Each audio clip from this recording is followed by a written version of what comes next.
Oke semua, selamat datang di channel Innocence dengan gue sebagai hostnya Nonsense.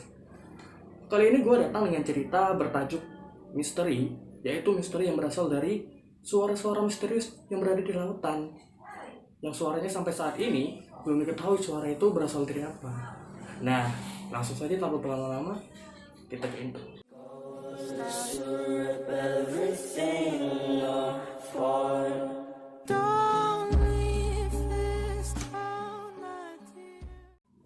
Seperti yang kita ketahui bahwa lautan adalah tempat paling luas di muka bumi ini.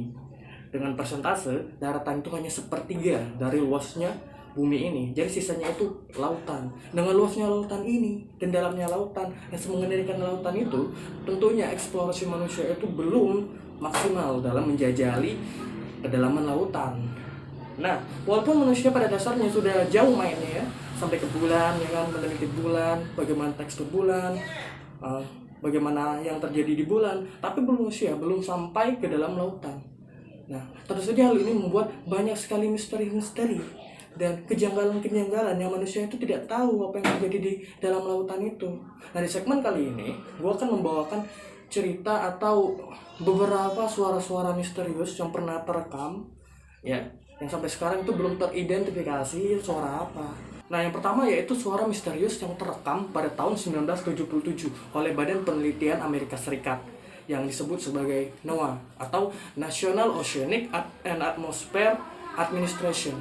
Nah, badan penelitian ini itu mempunyai kapal selam pada masa itu yang sedang menyelam di dalam kedalaman lautan di Samudra Pasifik dan tidak sengaja merekam suatu fenomenal suara yang sampai sekarang itu tidak teridentifikasi ini suara apa sebenarnya.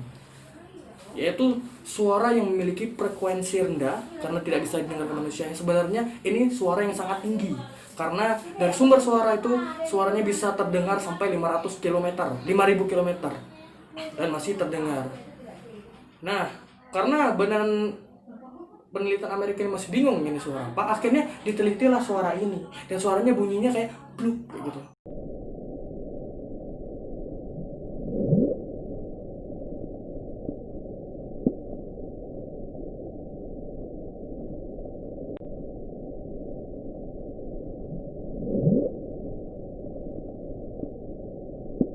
Suara ini merupakan suara dengan frekuensi tertinggi yang pernah terekam dalam penelitiannya dari badan organisasi Amerika Serikat yaitu NOAA itu sendiri.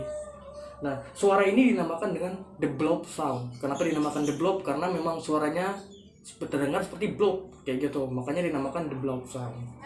Nah, banyak spekulasi yang memberitahukan atau banyak asumsi-asumsi yang bertebaran di para peneliti bahwa ini sebenarnya suara apa. Salah satunya dari peneliti yang bernama Dr. Christopher Fox yang merupakan salah satu peneliti dari NOAA juga. Dan dokter ini memberikan spekulasi bahwa suara ini bukan dibuat oleh manusia atau kapal selam atau berasal dari kapal selam atau dari fenomena alam yaitu seperti pergeseran lempeng bumi dan sebagainya, tapi ini berasal dari suara makhluk hidup. Nah, Dr. Christopher Fox ini meyakini bahwa suara The Blob ini dihasilkan oleh makhluk hidup yang super besar. Nah, yang saking besarnya itu mengalahkan paus biru. Statement serupa juga pernah disampaikan oleh seorang jurnalis, dan juga sebagai seorang autor bernama David Pullman yang juga memiliki statement hampir serupa dengan Dr. Christopher Fox yang juga dia menyatakan bahwa ini sebenarnya juga berasal dari makhluk hidup, bukan dari fenomena alam seperti pergeseran pengbumi dan sebagainya. Nah, David ini meyakinkan atau memberikan asumsi bahwa suara The Blob ini berasal dari makhluk hidup yang super besar gitu loh, lebih besar daripada paus biru yang kita ketahui sekarang bahwa makhluk terbesar di muka bumi ini itu paus biru, dan tidak ada yang pernah mengalahkan makhluk paus biru itu. Yang lo tahu sendiri ya besarnya paus biru itu kayak gimana, beratnya juga bisa sampai bertonton. Nah, lo bayangin bahwa asumsi mereka mengatakan makhluk yang menghasilkan suara The Blob ini lebih besar daripada ikan paus biru itu, bahkan bisa besar 3 kali lebih besar dari itu. Nah, lo bayangin aja makhluknya besarnya kayak gimana.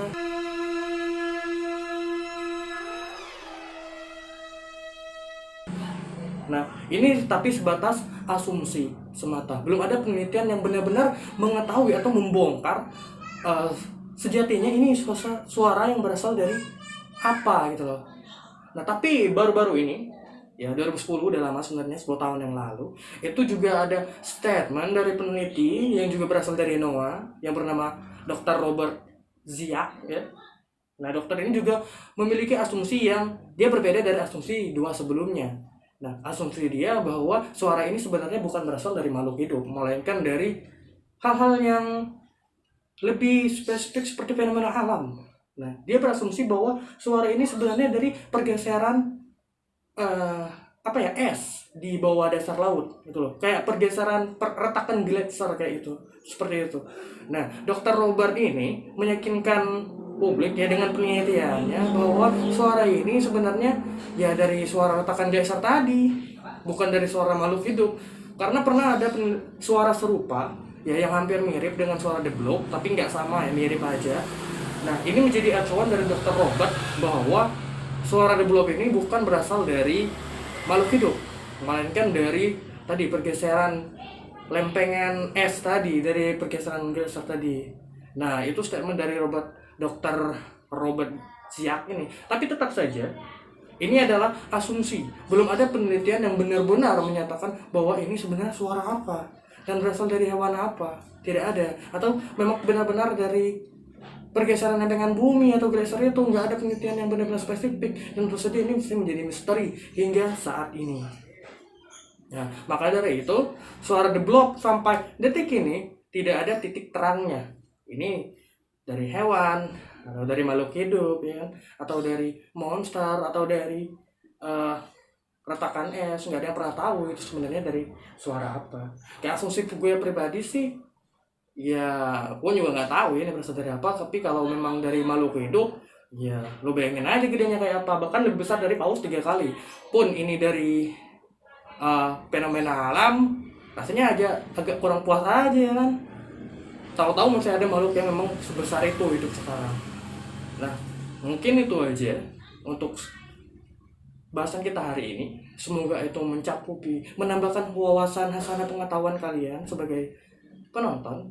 Terima kasih sudah mampir channel ini. Jangan lupa like, subscribe, dan komen supaya Anda support channel ini. Sampai jumpa di the next video. Bye bye.